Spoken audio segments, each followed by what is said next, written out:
Wrestling. Give me a hell yeah.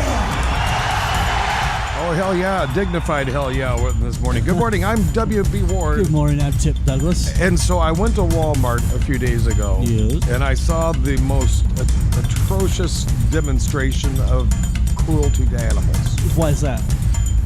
As you know, they have the Walmart greeters there at the front door. Or no, well, they still have them, but they're not singing or anything. Right. You know, they got the old people out there.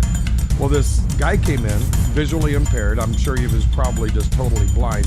He had a service dog, you know, one of those dogs with a big handle on it. Yes. As soon as he got inside the door to Walmart, he grabbed with both hands. I swear to God, both hands he grabbed on that harness and just started swinging the dog, sliding him violently from left to right. You know, he would like turn to his 3 o'clock position and then very quickly go to the 9 o'clock position, just sliding the dog, and the dog's yelping. Manager comes over and says, "Sir, can I help you?" The guy looks at him and goes, "No, I'm just looking around."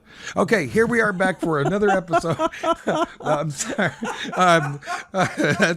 Here we are for another episode of SCI Wrestling. Is this how the show's already going to go? Yeah, it's already starting on a classless note to begin with.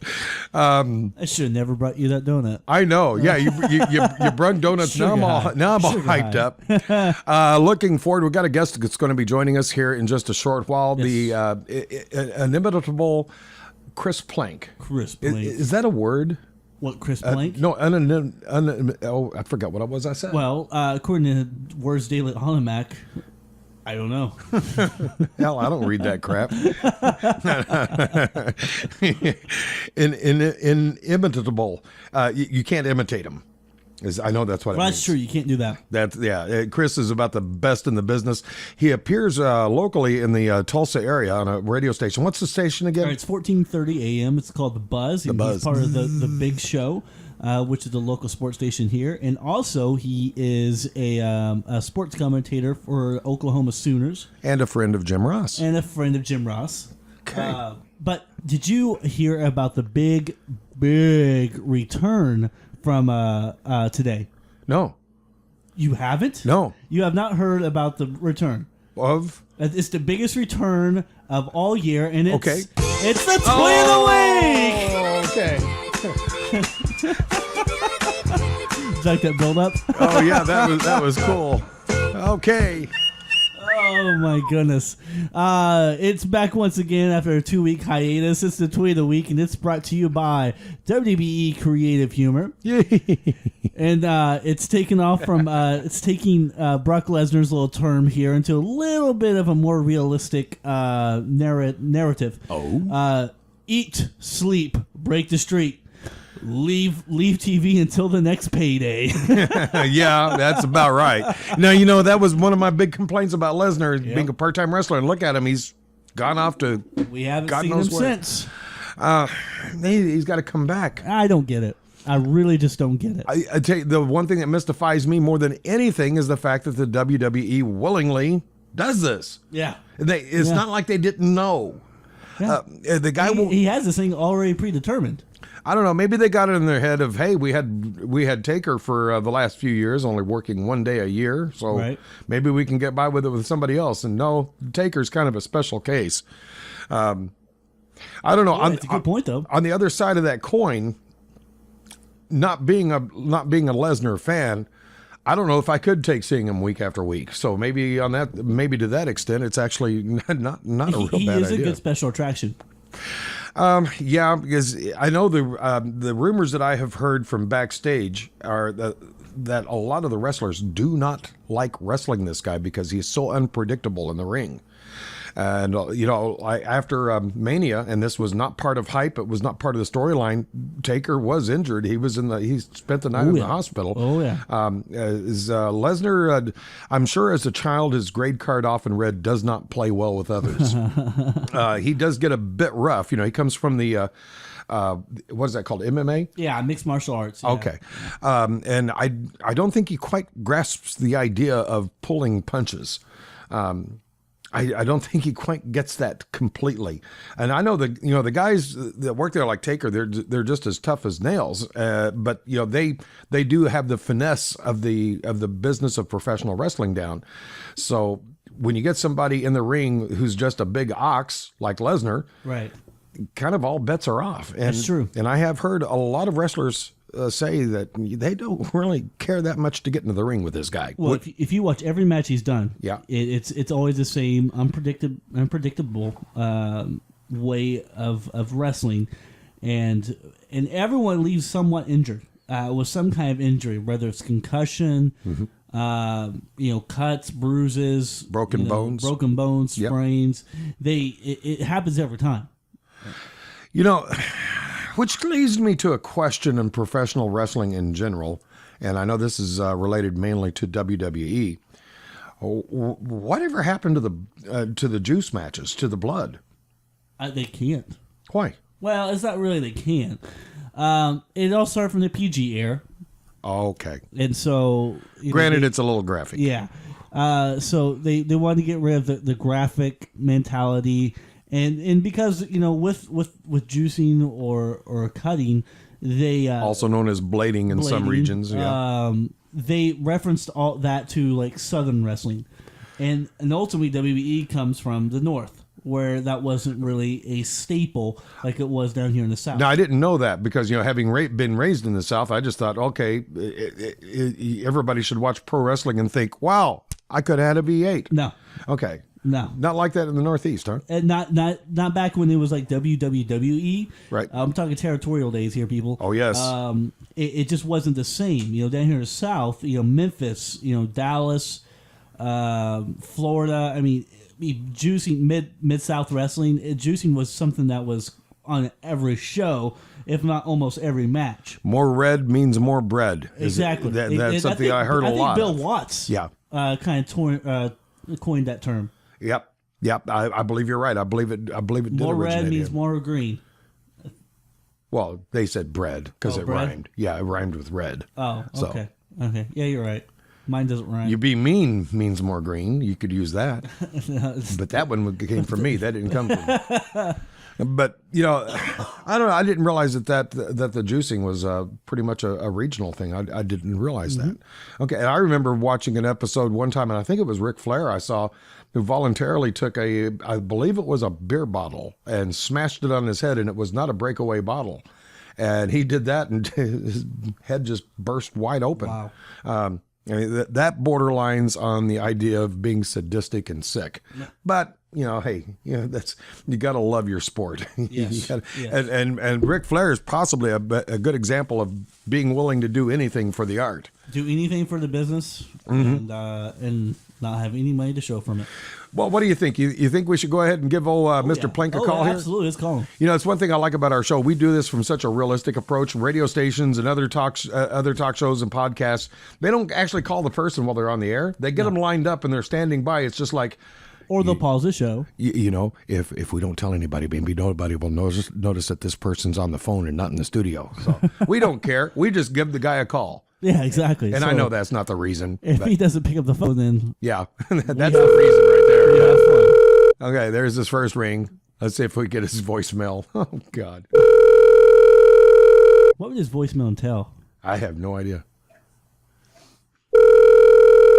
Chris, don't let me down, dude. He knows we're calling, right? Yeah. Oh, okay. So Hey, what's going on? Hey, there's the Mr. Plank. How you doing, sir? How you guys doing? Doing great, man. This is Chip. Pleasure to have you back on the show, my friend. Chip, I'm pumped, man. The last couple of weeks have been crazy for me. I've been wanting to get on to get some post-WrestleMania thoughts going, and now kind of the direction that things have taken. But hey, I'm curious, since the Sooners had to do a double header that night on the first night that you were scheduled, did they at least win the game? Oh my gosh, that was like 2 weeks ago now. Right. Yes, they did. Yes, they did. They won both games, and then last week's game, they lost. So Damn Longhorns. I know, stupid Texas, but no, yeah, it's been. I'm glad we finally get an opportunity to catch up, guys. By the way, a little bit of sports trivia for you, Chris, and I don't know if you were aware of this, but the Longhorns, you know why they wear orange? Oh, actually, I don't know. Well, the reason is, and this, so help me, I believe this to be absolute truth. This way, it allows them to play football on Saturdays. They can go squirrel hunting on Sundays and then pick up trash the rest of the week. Oh, my God. I'm pretty sure that's right. A multi-purpose color. I like it. Yep, I like that'll work. That'll work. All right, so since we're on the subject of sports, I always got to take at least 2 minutes to. It'll be more than 2 minutes. To talk about something that. Yeah, we're talking sports. We're not talking about your sex life here. No, Chip. no. Okay. Oh gosh, that's a completely different subject. Talk about something that Chris and I are very passionate about. Our team, Oakland Raiders, which I'm actually representing today in my ball cap. Oh, nice. The draft. We're just about 3 weeks away from the draft. Right. Who do you see at number 5? I see 3 things here, and I know that this isn't anything too shocking, but I think either one, they trade back. I think there's a great opportunity that they move down. I was looking last night, and I didn't realize they don't have a pick in the 5th or the 6th round. No. But they have 2 picks in the 7th.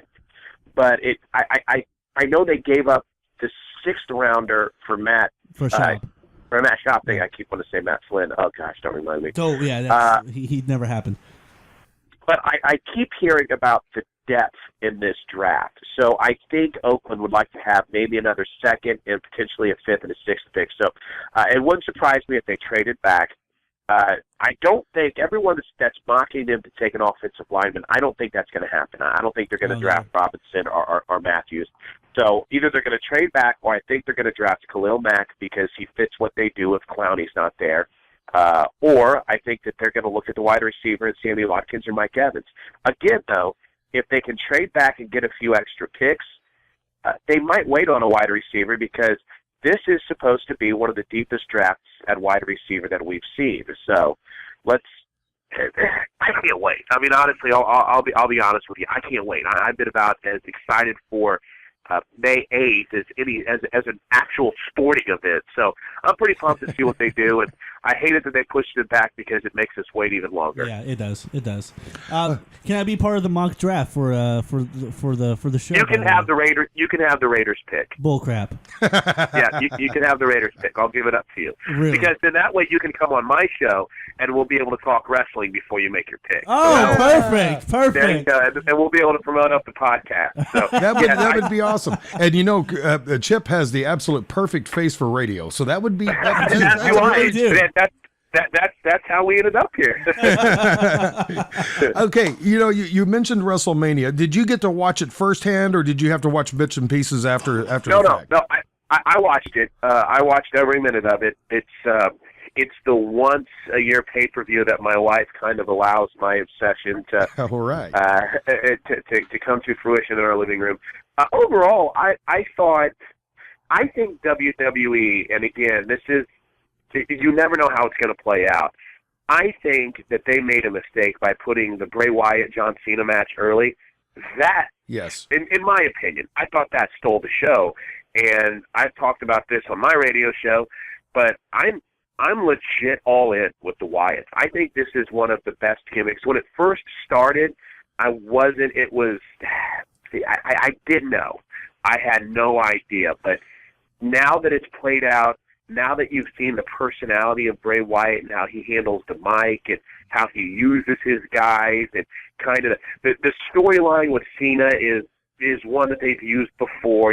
Kane wanting to bring out his dark side, but I thought that was a great match. John Cena is an awful wrestler, but it appeared that to me, that to me was something pretty amazing. Now, they obviously sacrificed the women's battle royal after Undertaker lost because I don't think you could have put anything in after that and had expected the crowd to be in it at all. But yeah, that sucked all of the life right out of the arena. The life was already gone. I had a couple of my friends that had gone to WrestleMania. And Billy, did you end up getting to go? I thought you had said at one point that you guys were going to head down. Did you guys end up getting to go? As it turned out, with myself, I had to bow out because of health reasons. So, Oh, okay. That's what happens when you hit the 55 mark. Well, I had a couple of friends who had gone, and they said, legit, even with the main event and Daniel Bryan still looming for his title shot, even with that, he said there was a lot of people that actually left. Really? that actually, after Undertaker lost, they were done, and they they left. So that kind of surprised me, and in all reality, I guess maybe it shouldn't shock me, but they saved the crowd, I think just in kind of the reaction, they say that whenever you had Daniel Bryan still end up winning the title, that kind of brought everyone, I don't know if you want to say back, but if you were in shock after the streak came to an end, by the main event, you were back all in whenever Daniel Bryan found a way to win the title. And, I'll just add this, because we didn't get to talk about it, and I don't want to ramble on about it too long. Take your time, man. As good as I thought the Cena-Wyatt match ended up being, the Daniel Bryan Triple H fight, and then that the pre-show match, those were two really well, I don't want to say staged, but performed matches. Sure. I thought, I'm not a big Triple H fan in the ring. I like the way he works the mic. I kind of like what he's doing with his gimmick now. The corporate side, you don't see as much of it. It's now Triple H and Stephanie, and then with Kane and the New Age Outlaws. I like. Well, I guess that's even kind of moved away now with the new stable / old stable. But I really appreciated his match with Daniel Bryan. I thought it was one of the. I think by time it was the longest match of the night, but it was really well done, and it was a good energy to start the show. So overall, it was a fun night. You get The Rock and you get Hulk Hogan, even though he thought they were in Detroit. You get Steve Austin in the ring at the same time, and they're going to put on a show. So it was. I'm glad I got it. It's one of those WrestleManias that, looking back, I don't feel bad that I bought it. Of all the people whom Undertaker could have handed the title to, because the interviews that I saw, he had spoken with Vince about it, and they all decided, him and Vince decided that it was time for him to go ahead and hand it over. Of all of the wrestlers, besides Lesnar, who would you have rather seen take the title? Billy, I know you and I have shared some thoughts on that, but to see who's going to hand him that first loss, I wish it could have been Punk. Because I thought if you go back to when they fought at WrestleMania, was it 2 years ago, or was it actually last year? It was actually last year. Yes. Was it last year? Okay. That was for Taker being as old as he was. I thought that was a great gimmick leading up to it, and I thought that was a great match. Now, this leads to something that I brought up in last week's show with Chip, and please forgive me if I come across being conspiratorial, but there's got to be some resentment in the managerial level of WWE against CM Punk for him just up and walking, and just really staying out of it. He doesn't even talk about the WWE right now on any level. And I think there's got to be some kind of resentment. And if you think back, the last big storyline they had with Lesnar was the feud that he had with CM Punk just before Punk left. And I just can't help but wonder if the idea of putting Lesnar in the big match with a streak was their little jab at CM Punk for his departure from there, with the excuse of being, well, what else are we going to do with Lesnar now? That's the only thing we could do. I like it. And the conspiracy theories in wrestling are great, because to me, you can't deny any of them. You gotta say, well, that's not possible, because there is a great chance that there was a mindset of, you know what, this guy walked out on us. We know how he feels about the part-timers, if you will, getting an opportunity to shine on the biggest stage. So we'll show you. Sure, you and Taker had a great match 2 years ago, or last year, excuse me. But we're going to let Lesnar win. So I wish that they would have let CM Punk in the streak last year, because I thought that was a great match. But the more that I've read, yes, I've read a lot on this, and the more that I've your research paper's due next Tuesday.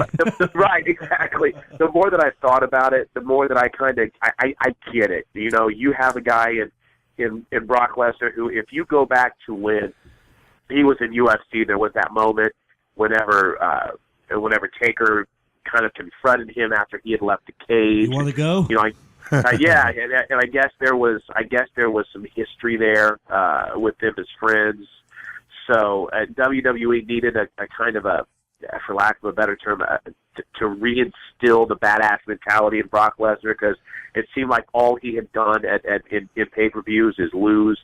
So I like it. And, the more I thought about it, the more I liked it. And the more I think my continual belief that CM Punk will return, I think it sets up what could be a really fun rivalry, reigniting that Punk versus Paul Heyman feud when Heyman went out at Chicago and completely diffused any of the Chicago takeover by sitting in the middle of the ring. That was the moment whenever I knew that Punk wasn't done with WWE. I knew there's something going on. He's taking some time off. Maybe there's an injury we don't know about. But I think there's a rivalry there. I think there's a storyline there that just that's waiting to be procured. That's waiting to kind of birth. And guys, I'm not taking it in a different direction, but I'm constantly on Punk watch. I can't wait to see him come back. He still hasn't tweeted. So you think he will come back? Yeah, I do. I do. I know Pop and I have had debates about this because he's of the belief that he's done. He thinks he's moved past wrestling. That's a time in his life where he's moved past. But apparently they were selling new CM Punk T-shirts. Really? Apparently I saw this on one of the different wrestling websites, and I know that CM Punk rumors are kind of like those in the wrestling world. Like, I don't know, the Hulk Hogan was coming back to WWE, the Sting rumors, if you will. I know that these are the type of things that birth from, hey, I saw a guy that was in the same town as Raw that looked like CM Punk, so he's coming back. But I don't think he can walk away. And I think there's too many great potential angles for him to just say I'm done. I think he loves the sport too much. But again, you never know. You never know. It's a grueling thing to be on the road as much as wrestlers are.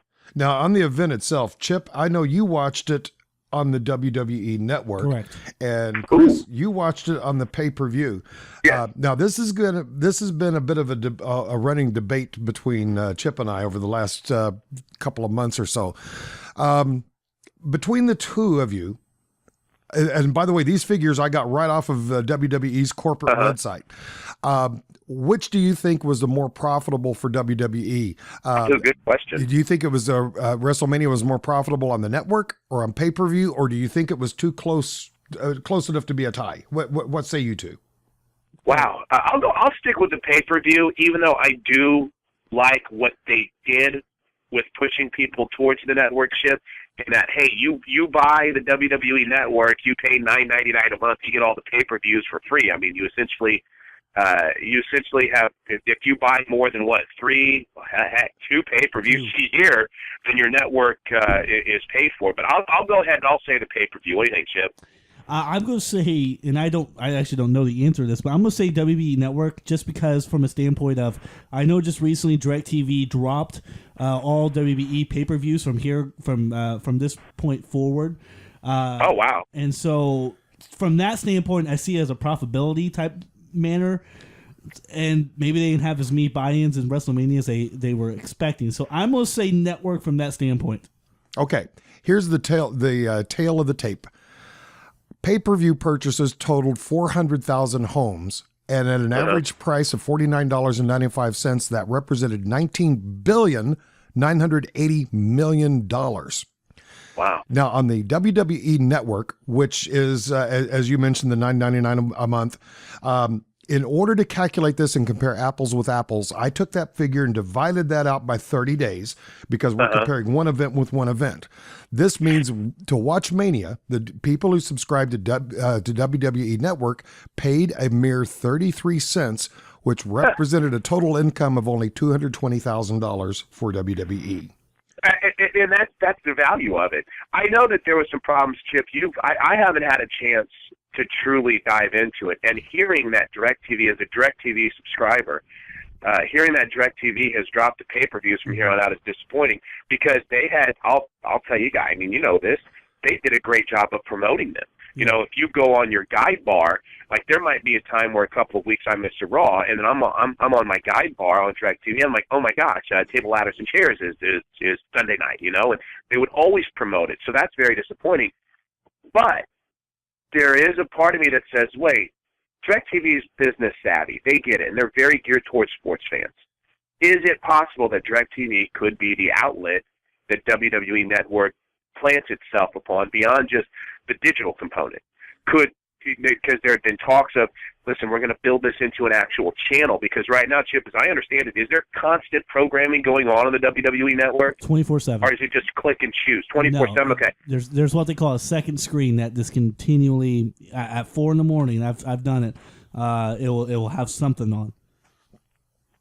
I think that there's a possibility that you could see WWE Network end up on DirecTV or Dish or somewhere. I mean, that was always my confusion when it first launched, is I thought it was actually going to be a channel. I was like, oh, sweet, I can't wait to add this channel to my cable package. And then it's like, oh, wait, it's just a digital thing. Well, my computer sucks, so I'm not gonna. I can't justify grabbing the HDMI cable and plugging it in with my computer in the shape that it's in. But if you put that on where I can subscribe to it, then maybe that's one of the reasons why DirecTV has gone that direction. I don't know. Maybe that's me being hopeful as well, too, but interesting. You know, one thing I think is for certain, WWE is already beginning to restructure the WWE Network. They had that 1 week free trial period there at the beginning. Well, they got it back. They had to bring it back because I don't think their subscriber base is nearly as large as what they were hoping for. And I hadn't heard that about DirecTV, but I've got to sit here and think that if I better double check myself right quick. If in fact that does happen, WWE is going to be forced to have to kind of rethink their strategy, because look at that comparison. On the network, they earned $220,000 through pay-per-view purchases. They earned over $19 billion. I mean, that's just business 101 there. You go where the dough is. Yeah, and there's not many businessmen with the smarts of Vince McMahon out there. And even though on TV, Steph and Triple H are running the show, we all know that it's still behind the scenes. Sure. This is Vince's world, and we're all just living in it. But hey, I got to ask you guys something, because I mean, you typically get to ask a question. I got to throw something at you. Go for it. What's going on with Legacy here? Are they building something up to have Legacy? You're talking Evolution, right?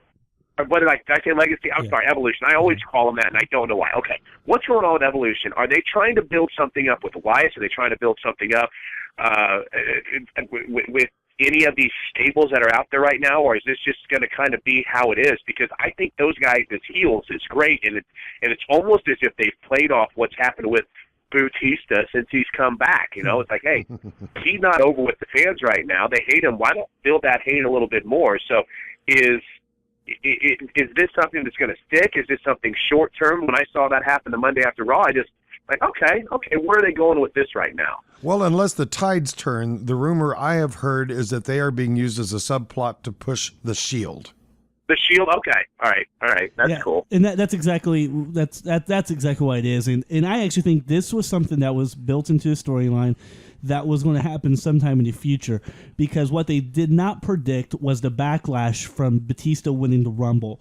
I agree. I think they were, and to my opinion, I don't think if we were to rewind back to Rumble, in the creative meetings, I think the plan was for Batista to be the big babyface at WrestleMania 30 to win the title. I don't think Daniel Bryan was in anywhere in consideration to be even close to that main event. I think he was going to be in the match with Triple H, and that was it.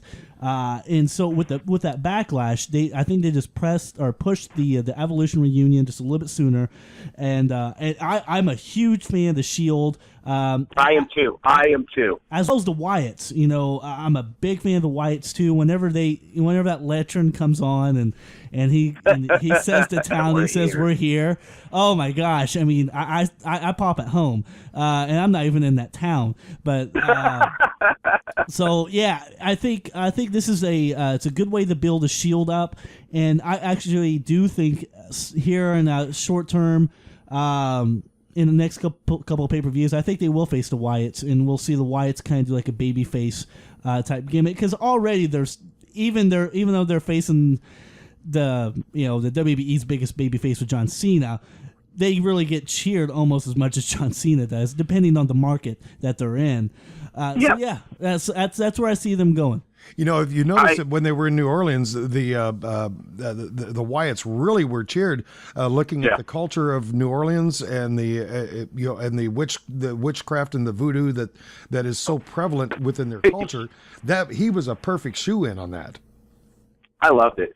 And I think there is so much more with the leaders of those cliques, if you will, the leader of those stables, because I think there's still so much more for Bray Wyatt.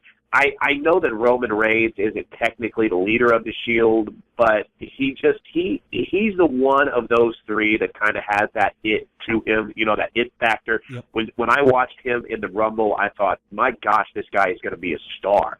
So it's going to be interesting to see if the WWE at some point decides, all right, let's move Reigns away from the Shield, and maybe it'll be, I don't know, some sort. They've teased it before. They teased the fallout before, but do the other two members suddenly find themselves in with Triple H, with his group, or is there another stable that comes along? Because I don't know how you guys feel, but I think that of all of the individuals out there right now that are currently in these stables, and as much as I love Bray Wyatt, I think he's good in that character. I think he's good with those two guys. I think Roman Reigns is one of those guys that as time goes on, I think he can be a star. I think he can be Daniel Bryan-esque. I think he can be John Cena-esque with his personality and with his ability to perform in the ring. He has one of the best microphone handling techniques anybody I've seen come up recently. And especially when he looks like he should. I mean, I hate to be that guy, but he looks like he'd get on the mic and be like, fight me. He like gets on the mic and he is good. And you know what? All those guys are.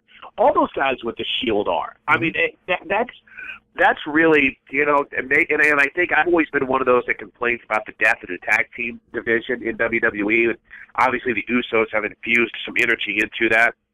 But I think this idea of these three-man stables, and maybe we start seeing them become four-man stables, I think this has been great for some of that young talent, some of that NXT division talent. I know that Bray Wyatt's been used a couple of different ways, but, continue to try to find a way until you hit their strength. I know that I don't know what the other guys in the Shield outside of Roman Reigns. I don't know too much about their past, but I know that, they've been up-and-comers before, and so to see that you finally hit on things for these young guys, I think it says a lot about the talent development, too, for WWE, whenever one of the complaints 5 or 6 years ago is, too many old guys, too many of the same old storylines, and while we see them play out, there seems to be somewhat of a fresh tint to a lot of things.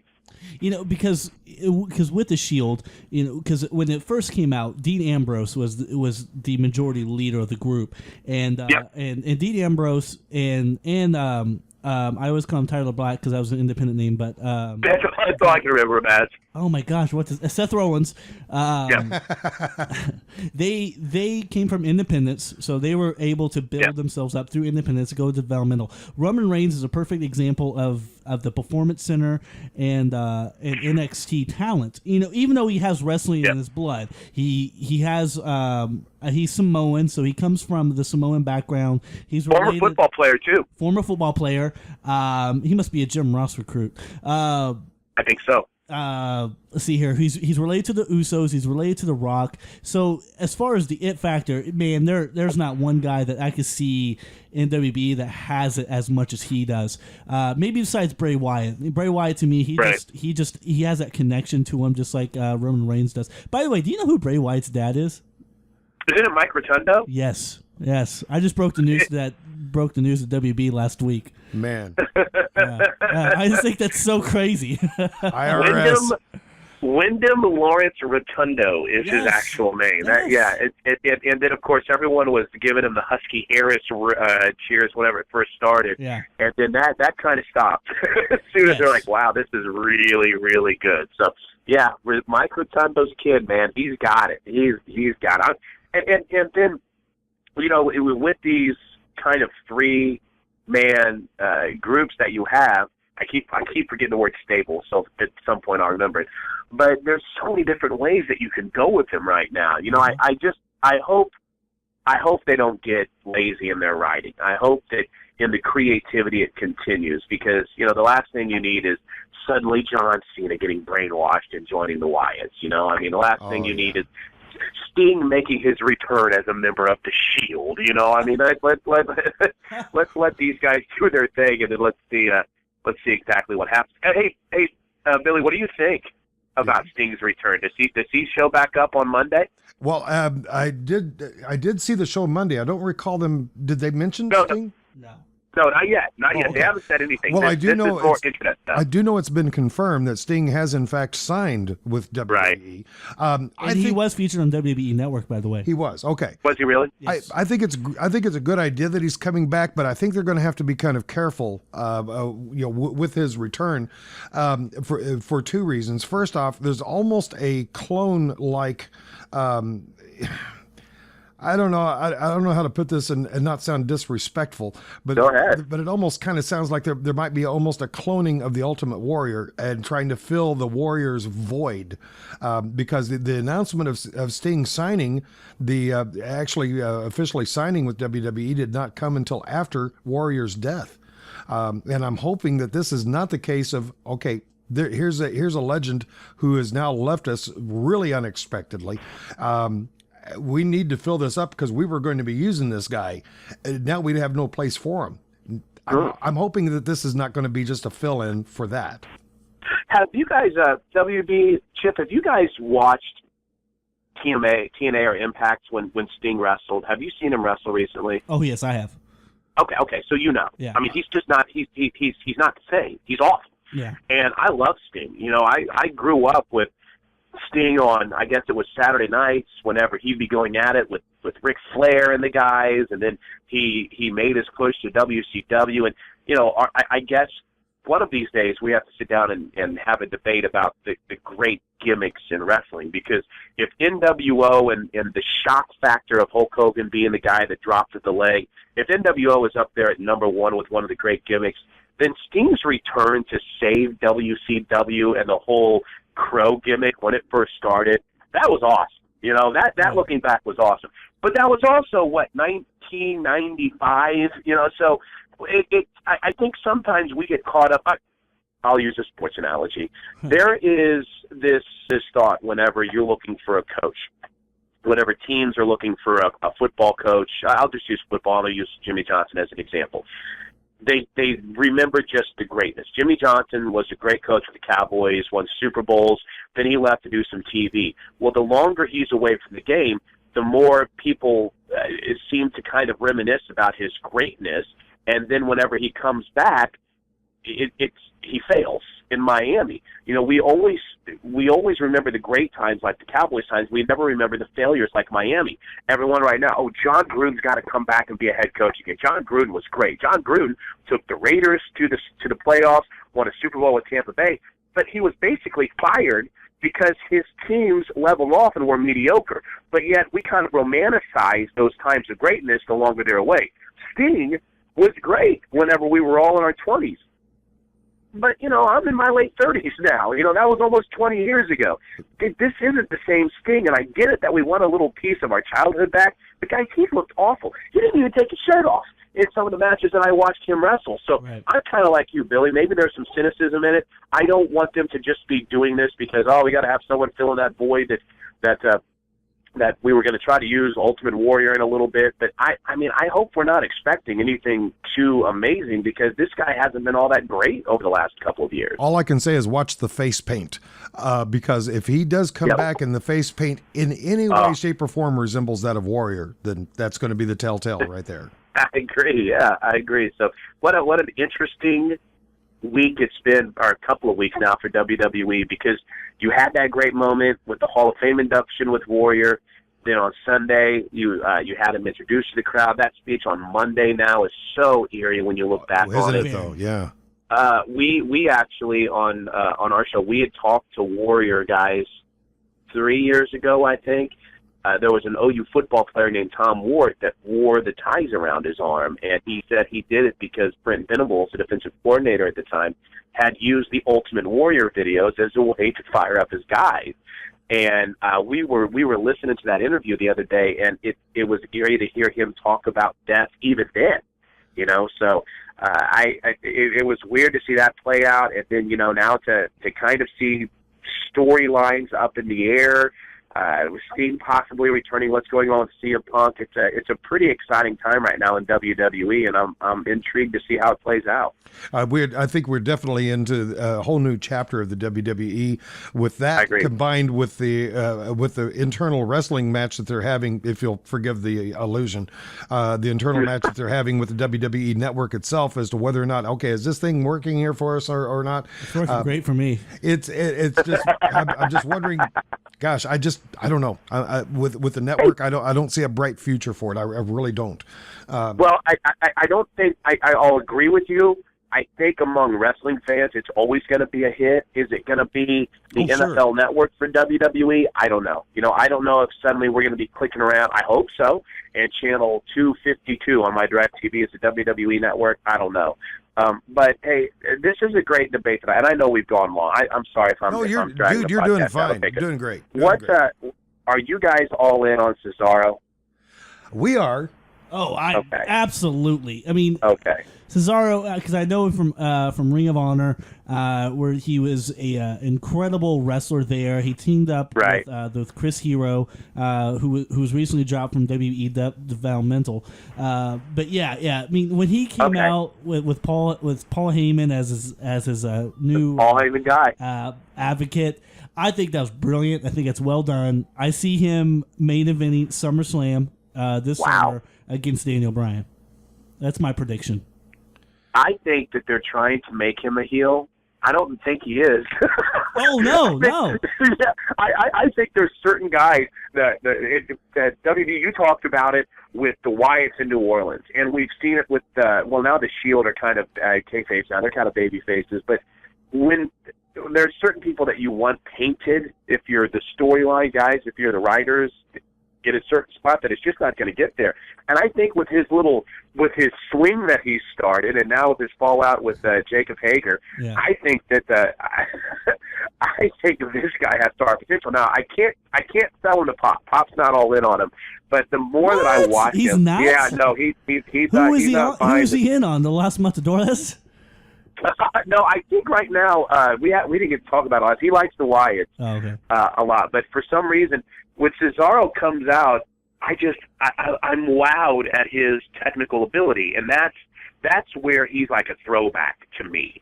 Is he gets in the ring, and the swing is one thing, and the fans love it, and the kids love it, but technically, he's so good. Yes. He is, and if him and Bryan headline a pay-per-view, I'm all in because I know these guys are going to put on a great show. They are just wonderful technical wrestlers. I just wish he'd lose those thigh-high sweatbands. He looks like he's wearing my grandmother's support hose. Oh, man, that's awesome. But that is awesome. It was really great to see because, we had Paul Heyman come to the Monday night after WrestleMania, and he comes out as an advocate for Brock Lesnar, gets booed, out of the building. Then later on the same show, gets introduced as Cesaro's new manager and gets a freaking pop. And and once again, I think that's a product of WWE thinking, hey, we'll put Heyman with him. He's immediately a heel. No, that's exciting. So we're going to pop about it. And I'll say this. Heyman now, and I think that, and again, I didn't get to watch all of Monday night, but I've noticed that some of those boos have started to turn to cheers for Heyman and for Brock. But I think that WWE so badly wants Paul Heyman to be the bad guy. I think Paul Heyman so badly wants Paul Heyman to be the bad guy. And I think in certain regions that you go to, sure, you go to Boston, he's the bad guy, Cena's the good guy. But it's not very many places where you go and they're booing Paul Heyman. Paul Heyman now is to the point, I think, to where he comes out, and let's say he's in Tulsa, and Paul can go, "You simple-minded idiots here in Tulsa," and everyone goes, "Yeah!" Back in the day. He's right, we're simple-minded. He was right on the Heyman guy. It used to be back in the day that you would say that, and everyone was like, "Boo, you stink, Randy Savage. How dare you say that about my city?" Now Paul Heyman would say, "You're like, yeah, that's right, I'm a Heyman guy. We're simple-minded." You're right, Chip. So. Well, now don't forget why people think that. The whole idea of the phrase "I'm a Heyman guy." Don't forget where that came from. What is the root to that? CM Punk. Oh, that's right. That's right. I'm a Paul Heyman guy. That was where that started. And so I think this is just a subliminal, not intentional. I don't think this is an intentional thing. But I think that this is a subliminal way of the audience of supporting CM Punk and asking for his comeback. That's a really good point. You know, that is where that indeed started. You know what's crazy to think about is because of the fact that CM Punk being a Heyman guy, Cesaro being a Heyman guy. Imagine those guys, and I don't know if you watched ECW back in the day or yes, I did. Okay, could you imagine those two guys as because they're Heyman guys, so I imagine they would see ECW at some point. Man, could you imagine CM Punk versus like Taz back when Taz was really Taz and could freaking really go. Or Cesaro against Rob Van Dam and Jerry Lynn. Man, that would just be fantastic. I'm just simple-minded folk here, just thinking out loud. But that would just be so exciting for me as a wrestling fan to be able to see that. But yeah, I agree. I think we're in a good spot right now, guys, for wrestling. I really do. I think this is a fun time, and I hope they don't. I hope they don't try to overanalyze it. I hope they don't get too carried away with certain storylines. I just think they're in a really good spot right now. Yeah, they need the writers there for a long time. We're in this rut, and as we got closer to WrestleMania, I saw this rut being healed over a little bit, and I'm hoping that maybe we have some permanent solutions to that. And I think one of the reasons for that is the fact that they do not write material for people like Paul Heyman. They probably are not writing material for Bray Wyatt either.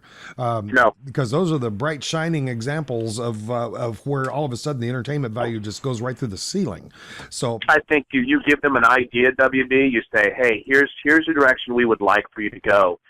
Don't touch this, but do your thing, That's the best way to do it. Yeah, and I think you're starting to, and this is our opinion. This is just, Vance, and there might be a wrestling fan that says, you guys are crazy, everything's scripted. Fine. But I'm of the opinion that they're starting to give some of that creativity back to certain guys because we see it. They have to see it, right? So I really think they're in a good spot right now, and they weren't about 6 months ago. That was one thing that when I first signed up years ago with WCCW out of Dallas, one of the earliest lessons in professional wrestling that I learned was I was so shocked to find out what I thought was scripted, what turned out to actually be the real stuff. And what I thought was the real stuff turned out to be the phoniest stuff in there. Everything was just completely backwards than what I thought it was. But once we got in the ring, I began to figure things out a little bit. And when the wrestlers came into the ring, I learned to dodge them masterfully. Right. Right. Because that was a real humbling experience. Because here I would stand in the middle of the ring, and then on either side of me were these two beautiful specimens of male physique, and then there was me. You talk about Michael Hayes. Yeah. Then there was Michael me PSA's, baby. Hey, actually, now when he was with the promotion when I worked. Oh, was he really? Yeah, the Freebirds were part of that, and he actually was pretty buff. What? He was pretty buff. At least when he had his own with his porn star chest hair. They had their own dressing room. The dressing room that I used to get in my tux and be the bright shiny pretty boy. I shared the dressing room with the Faces and Bronco Lubitsch, and then the Freebirds had their own dressing room. The Von Erichs had theirs, and then all the rest of the heels had their own dressing room. And, And when I went back to talk with Hayes. When you're sitting there looking this guy in the eye, and this guy's got the attitude of about a 3-day-old glass of milk, he's pretty chiseled out, or at least he was. I think the TV cameras really smoothed him over a lot. It's funny. Gosh, we could go down an angle there because I have chatted with Cowboy Bill Watts in the past, and it's funny that you say that because he always wanted the bad guys and the good guys to not be around each other. In other words, there was where the heels would be, and there's where the baby faces would be, and he didn't even want them together on the road. So, say WB, you and I are boys, but in a certain angle, you're a bad guy and I'm the good guy. We're going at each other. He wouldn't want us going to have beers after the fights. He would want us to just hate each other regardless. So absolutely not. I like that, in fact, if they caught two of their performers who are on either sides of that fence, if they caught them off hours doing something together, they would be reprimanded and in some cases even fired. Wow. They held that tradition very, very strict, at least back then. Now, everything is above board, which is, right. I guess, to a certain point, that's okay. But I believe their characters in performance would be a lot better if they actually extended their characters backstage as well, like they used to do in the old days. That's a good point. They're not really immersing themselves into their characters as much as they used to, and I think that has somehow over the period of years has actually kind of drained the performance a little bit. I agree with you, man. I think that's a really good point. Really good point. But what the hell do I know? My favorite color is peanut butter. Good way to look at it. I like it. I think the worst joke I've told on this show, I told it I think it was last week. We were referring to something where nobody was showing up to, and I referred to it as being lonelier than a Von Erich's family reunion. Oh yeah, that was bad. Yeah, that's pretty. Dude, that's cold. That's pretty tasteless. I mean, they were lonely whenever I was a teenage kid watching them. So I can't imagine how lonely they are now. Yeah, I don't know if there's any. There's one left still. There's one left. There's one left. Kevin. They just call him Eric. They Kevin's just call him there. Eric now. There you go. They've lost the Von completely. He's just Eric. He's Kevin Eric now. Man. And Kevin Von Erich's daughter. She's somewhere in wrestling too. She was. Is she really? Yeah, she was in TNA for a while. Beautiful girl. But yeah. I hope I'm not catching you too far off base here, because you and I have, Chris, you and I have not discussed this. So forgive me if this step was over. But have you heard from Jim lately, Jim Ross? Oh no, I have not. In fact, I saw him on Saturday at the OU spring game. I guess that would be last Saturday, but we did not get to chat. No. I love JR. For those that follow the sport as much as we do, and you haven't heard his name in a while, you realize that unfortunately it wasn't a work; it was real. He's no longer with WWE, and unfortunately, it doesn't look like there's going to be a resolution anytime soon to where he returns. I kind of hope for that, and I root for that. He was at the Hall of Fame, which is great. Yeah. Which is great, and gives me hope. I think he would be a great resource on the WWE network. I think that would be a great angle to go to get him more involved with it, because he has so much knowledge, and he has much passion, and he has so much energy still for the sport. There is I don't know, did we talk about this last time, the rumors that apparently a certain country star and Jeff Jarrett might be in conversations about starting a new wrestling promotion? Yeah, we did kind of touch on that a little bit. Yeah. Okay, I thought so, and I don't know if that's gone anywhere, and I think that if Toby were to go in that direction, because I guess he's boys with Jeff Jarrett, then, obviously I think they would lean heavily on JR for some direction to help them better understand what they need to do and where they need to go. But to me, I see JR as a guy that's really being creative. He's doing the one-man shows that have been a pretty big success across the country. Awesome. He did his first one up in New York, and he's centered around WWE's WrestleMania, and did one in New Orleans. So I think those are great. In fact, I think at one of them in New Orleans, Stone Cold Steve Austin even showed up. Wow, so, that's awesome. Well, next time you see him, give him our best, if you would, Mr. Plank. And dude, it's just been awesome having you on again. We're running out of time here, so. Oh, geez. But thanks so much, Chris. We do appreciate you. Oh man, wow, quick hour. Join us next week for SCI.